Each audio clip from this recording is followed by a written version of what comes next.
Welcome all to another C64 Roundup, your concise guide to all the latest news and releases for your Commodore 64.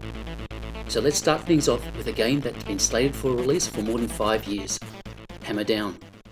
Fusion Retro Books is currently running a Kickstarter campaign to raise funds to produce the Commodore 64 Collector's Guide to Mastertronic. The book is expected to contain 500 pages containing lots of great information, over 800 screenshots, mini-game reviews, and a collector's checklist. One of the perks for this Kickstarter is a physical cassette version of Hammer Down, a game coded by Jason Kalk, who lost his long battle with COVID complications back in June last year. Hammer Down is a budget game that plays homage to the cult classic Mastertronic title Action Biker. While Action Biker has an isometric display perspective, Hammer Down is presented with a top-down view, and the aim of the game is simple. Go around town collecting as many items as possible to obtain the highest possible score.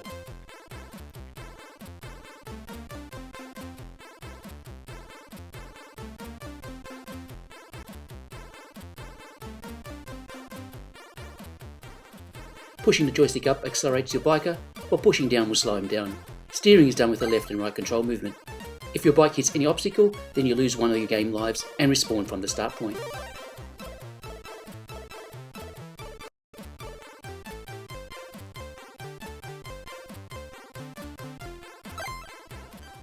The biker controls are quite responsive, and you can zip around town at quite a decent pace. It's quite fun. There's only one game world on offer here, and I like the graphical representation of the town. It reminds me a little of Last V8.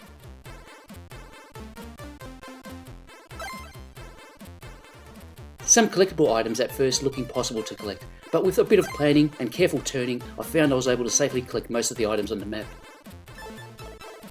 There's no time limit to collecting all the items, however you'll need to keep an eye out on your fuel gauge. When this runs low, you need to quickly head back to the gas station in order to refuel, otherwise you'll lose a life. Hammer Down is a simple pick up and play game that is perfect for when you're in the mood to play something quick that is relatively stress-free. The Hammer Down perk also includes a remastered first issue of the Commodore Zone magazine, a publication that Jason Kalk also contributed to. Mastertronic Software has indicated that they will be looking to have Hammer Down available as a general cassette and disc release sometime after the Kickstarter campaign, but there's no set release date yet. For any fans of the Mastertronic range of titles, it is hard to pass on what looks to be a great book that is accompanied by some nice looking add-on merchandise. The book has already reached its funding goal, but if this is something you want to jump on, then don't wait too long, as the Kickstarter campaign will end on April 22nd.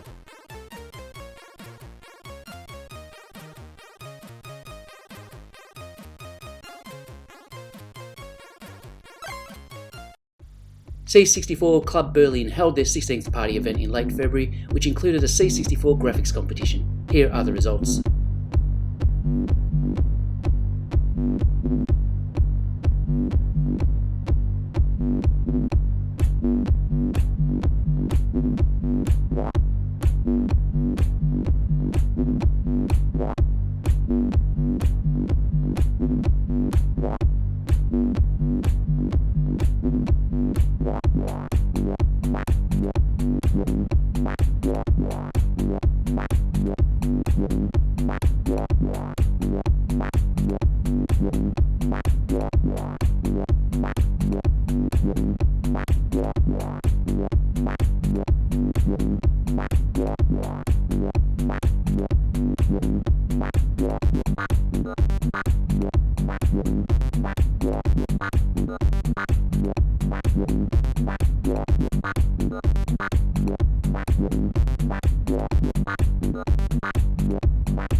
Let's see what's been making the news.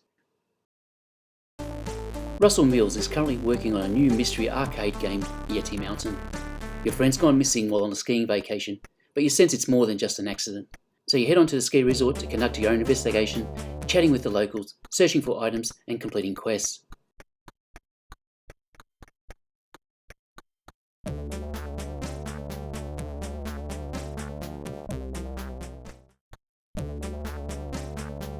In order to build up trust with the locals and unravel the mystery behind Yeti Mountain, you'll need to build up your credibility by competing in skiing competitions. The ski engine within Yeti Mountain is quite slick and a lot of fun to play. Preliminary development on the first stage of the game has neared completion, with another 3 stages being planned, each with a different style of play. This is definitely one game to keep an eye out for, and we'll have more exclusive footage of the game as it comes to hand. While waiting for the final round of testing on Muddy Racer to be completed, Monty Boyd has jumped into adapting his Apple iOS arcade platform game Knights and Slimes across to the C64. Knights and Slimes for C64 is a single screen platform game that sees you play a knight who needs to go around collecting all the stars on the screen while eliminating slime entities by poking them with your trusty sword. As you poke the slime, it splits into 2 and you have to avoid getting hit. Keep on poking them until they're all gone, otherwise the individual blobs of the same size will combine to form a larger blob of slime.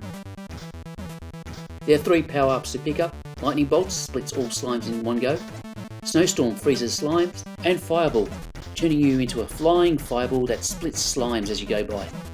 Having been lucky enough to be granted an early alpha version of the game, I think Knights and Slimes has all the signs to be a popular release upon its completion. Cursed Tomb is another game by Protovision that is in its final phase of testing. Cursed Tomb is an action puzzle game where you direct your explorer around labyrinths, collecting jewels before locating the exit. The explorer only stops moving when he hits a wall or an item, so you need to plan each move carefully to avoid hidden traps and nasty creatures, but you can't take too long as you need to find the exit before the countdown timer expires.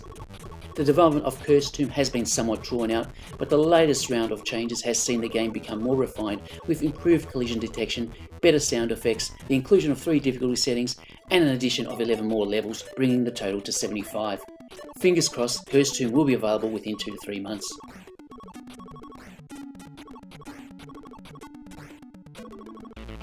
The full version of C64 issue 14 is finally ready and will be published this weekend on the evening of April 8.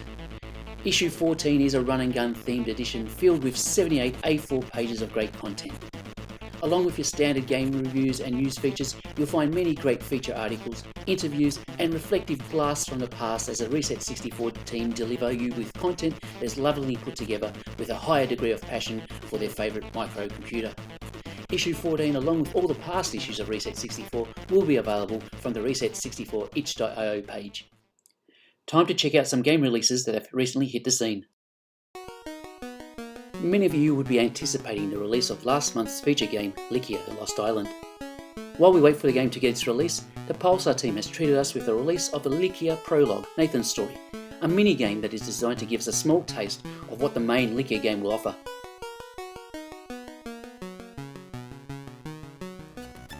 Likia Prologue sees us take control of Nathan, who is one of the NPCs in the main Likia game, as he goes off to explore the world. The minigame shows us the basic exploration and interactive activities on offer in the game, along with a trial and error flip switch puzzle. In my view, Likia Prologue somewhat understates what is on offer with the main game, as it is not big enough to build up any meaningful story arc, which is the key to enjoy the full game. But if you enjoy the prologue, then you're simply going to love Likia: The Lost Island. Likia Prologue is available as a free download with a link available from the RGN website. Amarote 64 is a C64 conversion of an isometric game originally released for the ZX Spectrum and Atari 800 back in 1987. You control a spider-like craft that crawls along the ground and can shoot bouncing bombs out of a hole in the top of the vehicle. The aim of the game is to explore various sectors in order to hunt down the queen of an invading alien insect race. When you find the queen, you must then radio in for a super bomb to take her out. Amarote 64 looks to be quite a faithful and technically impressive conversion, and the graphics do contain some nice detail, but unfortunately this does not make it an enjoyable gaming experience. On a stock C64 machine, the game at times can feel like it's playing very slowly. The original game design only allows for 1 bomb to be fired at a time, and you cannot fire another one until the bomb has detonated, which is often impossible to tell when this has actually occurred. At the same time, it's hard to tell in which direction your bomb is initially floating off to. I tried going back to this game multiple times, but I just wasn't able to come away with any sense of enjoyment. It's a shame, as it sounds like the coders spent quite a bit of time on this conversion. Anyway, you can check it out yourself. Amaret 64 is available as a free download from itch.io. Haplo is back with another release, and this time he has put out Sever the Wicked, a small fast-paced coffee break action game with a simple objective of destroying as many enemies as you can in 24 seconds. The further the enemy, the more points earned, and you can shoot bosses to get extra points. Try to get an unbroken combo going, as combos are the key to getting higher scores. Bonus points are given at the end of each round based on the number of enemies killed. This is a short but fun game to try out. Sever the Wicked is available to download from itch.io. Spider Climber is a simple, crazy climber style of game. Guide Spider-Man up the building as far as he can go. Avoid going over obstacles, as this will diminish your health bar, and while you're at it you'll need to dodge around fire and the goblin. Spider Climb is fine for a one-time play, and you can download it from itch.io.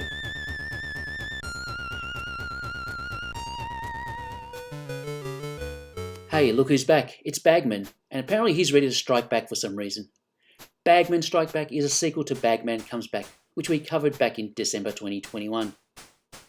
Your objective is to go around the mine shafts collecting all the bags of money and depositing them in a wheelbarrow situated at the top of the screen, while avoiding guards, minecrafts and descending elevators. Bagman Strikes Back is really more of the same, but just with 24 new stages. If you enjoyed Bagman Comes Back, then I'm sure you'll get plenty from its sequel. Available now as a digital download from itch.io.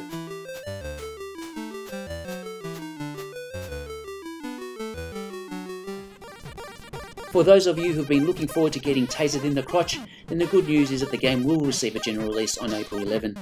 This well-presented game is really just a modification to your standard shooter games. Shoot police tasers from one of the 7 police officers up at criminals who are crossing the screen. Make sure you don't hit civilians or allow a bomb to hit your officers, as this will result in the loss of life. Each level has a quota of criminals to taser and a maximum of criminals that can escape without penalty. Complete your objective and you get to do it all over again, but with more difficult objective target. Again, Tasered in the Crotch is another one of those games that is fine for a one-time play. Gold Quest is a 3D dungeon game, programmed in BASIC, and surprisingly it's actually quite fun to play. You play the role of a brave dwarf who is stuck in an enchanted mine complex on a mission to free his leader from captivity. Your dwarf strength attribute is measured by his blood alcohol content. The more drunk he gets, the stronger he becomes. As you travel through the mine complex, you will note that with every step you take, your health and boozy stats go down by 1 value. You'll come across various characters and you'll be given a couple of choices as to what action you want to take that will impact your key attributes, and you'll also come across many mystery items that are only revealed once you step on them.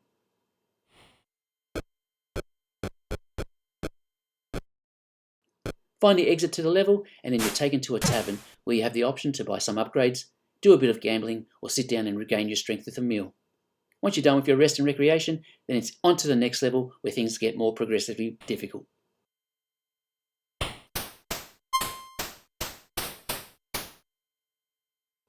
The English version of Gold Quest 6 has only just recently been released, and I've been having a great time with the game. It's not overly complex, making it perfect for anyone interested in having their first taste of a dungeon crawler style of game.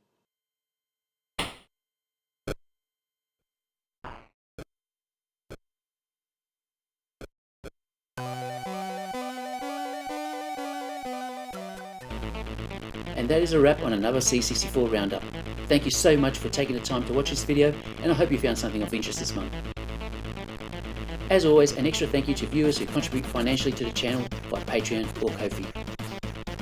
Until next time, bye for now.